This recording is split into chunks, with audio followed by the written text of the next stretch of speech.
जब मैं रात को घर पहुंचा तो मेरी पत्नी नेहा ने खाना लगाया। मैंने उसका हाथ अपने हाथों में लिया और कहा, मुझे तुमसे कुछ जरूरी बात कहना है। नेहा शांत बैठकर खाना खा रही थी। उसकी आंखों में कुछ दर्द सा साफ नजर आ रहा था। अचानक मुझे नहीं पता कैसे कहूं, मगर मुझे नेहा को बताना ही था। मैंने बड़ी शांति से कहा, मुझे तलाक चाहिए।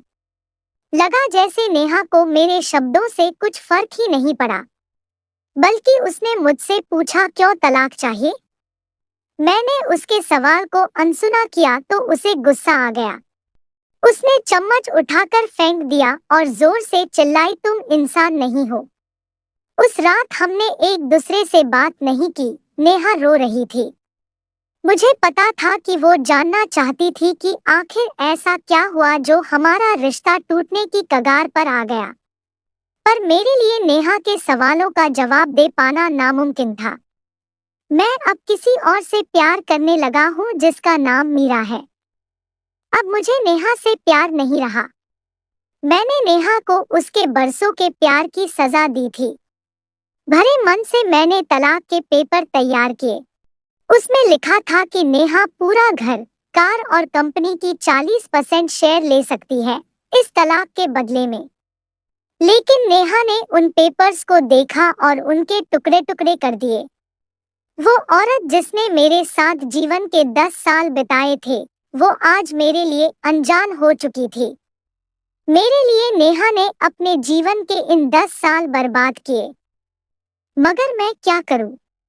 जो हो चुका उसे मैं बदल नहीं सकता था, क्योंकि मैं किसी और से, अपनी पत्नी से भी ज्यादा प्यार करने लगा था। आखिरकार नेहा की सब्र का बांध टूट गया और वो फूट फूट कर मेरे सामने रोने लगी। मेरे लिए उसका रोना एक तरह से उसकी रिहाई की तरह था। तलाक की ये बात जो कई दिनों से मुझे परेशान कर रही थी, अब बिल्कुल साफ हो चुकी थी। अगले दिन मैं घर काफी लेट आया। मैंने देखा कि नेहा टेबल पर बैठकर कुछ लिख रही थी। मैंने शाम का खाना नहीं खाया था, लेकिन फिर भी मैं सीधे ऊपर जाकर अपने कमरे में सो गया, क्योंकि पूरा दिन मीरा के साथ रहने और कई जगह घूमने के बाद मैं थक गया था। नेहा शायद रात को उसी टेबल पर लिखते लिखते ही सो गई थी। सुबह उसने तलाक देने की शर्तें बताई। नेहा मुझसे कुछ भी लेना नहीं चाहती थी।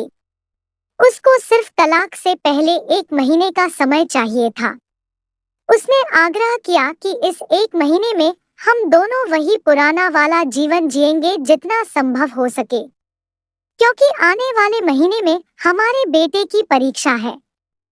इसलिए नेहा नहीं चाहती थी कि हमारे टूटे रिश्ते का प्रभाव उसकी पढ़ाई पर पड़े। मुझे भी यह ठीक लगा, मगर नेहा कुछ और भी चाहती थी। जैसे शादी के दिन मैं उसे उठाकर अपने शयन कक्ष तक ले गया था, उसी तरह हर रोज 1 महीने तक मैं उसे शयन कक्ष तक ले जाऊं। मगर इन आखिरी दिनों को थोड़ा अच्छा बनाने के लिए मैंने नेहा को बोला कि उसे शयन कक्ष से उठाकर मुख्य द्वार तक ले जाऊंगा, तो नेहा ने यह शर्त स्वीकार कर ली। मैंने मीरा को अपनी पत्नी की सभी शर्तें बताई तो वो हंसने लगी। उसे लगा मेरा तलाक होना तो तय है।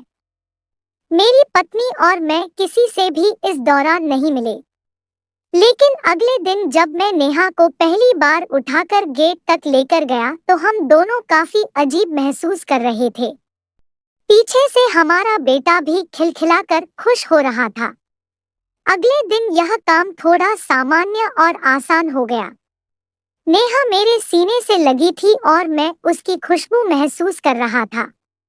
ऐसा लगा जैसे कई दिनों बाद मुझे ये खुशबू मिल रहा हो, या फिर कई दिनों से मैंने उसके होने का महसूस नहीं किया हो। पहले जितनी उसमें वो कसाव नहीं था, और चेहरे पर कुछ हल्की झुर्रियां नजर आ रही थी, और बाल भी सफेद होने लगे थे। ये वही औरत थी जिसने अपने जीवन के 10 साल मुझे समर्पित किए थे। चौथे दिन जब मैंने नेहा को उठाया तो वो पुरानी रोमांच लौटने लगी थी।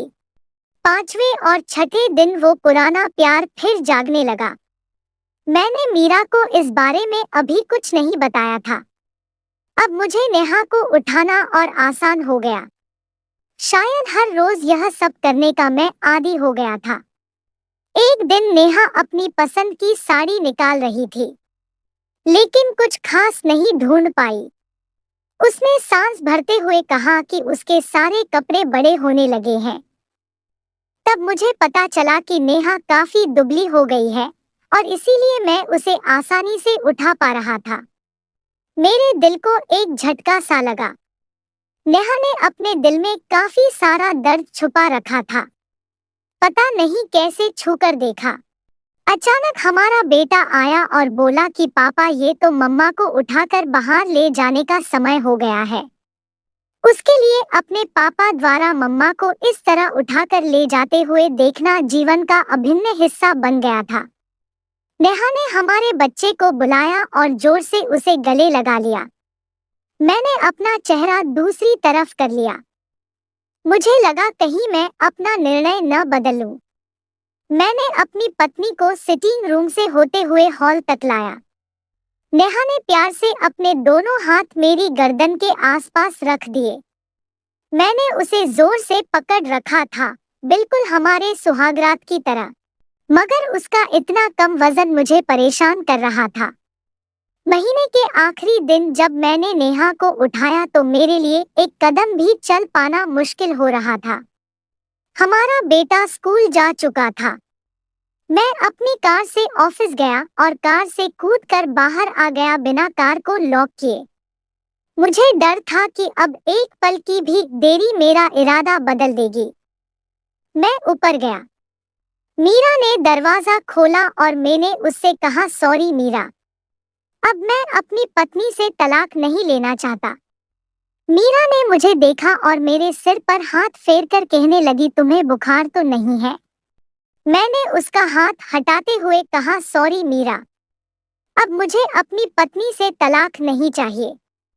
हमारी शादीशुदा जिंदगी शायद हम दोनों के ध्यान न देने की वजह से बोरिंग हो गई थी, लेकिन इसका मतलब यह कतई नहीं कि हम एक दूसरे से प्यार नहीं करते।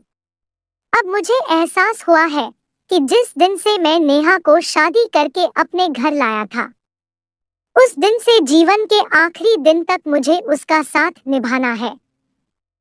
मीरा के तो होश उड़ गए। उसने एक जोरदार चांटा जड़ दिया मेरे मुंह पर। वह रोने लगी और दरवाजा अंदर से बंद कर लिया। मैं सीढ़ियों से नीचे उतरा और आकर अपने कार में बैठ गया। आगे एक फूल वाले की दुकान पर रुका और अपनी प्यारी पत्नी के लिए एक सुंदर सा गुलदस्ता लिया। दुकानदार ने पूछा कि इस पर क्या लिखना है।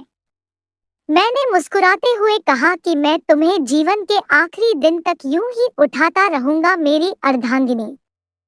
उस शाम जब मैं घर आया हाथों में गुलदस्ता लिए, मेरे चेहरे पर एक मुस्कान थी। मैं ऊपर अपने कमरे की तरफ भाग कर गया, लेकिन तब तक नेहा मुझे छोड़कर इस दुनिया से जा चुकी थी हमेशा के लिए।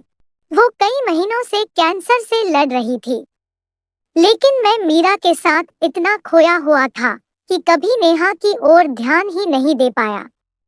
उसे पता था वह जल्दी ही मुझे छोड़कर जाने वाली है, इसलिए वह मुझे बचाना चाहती थी।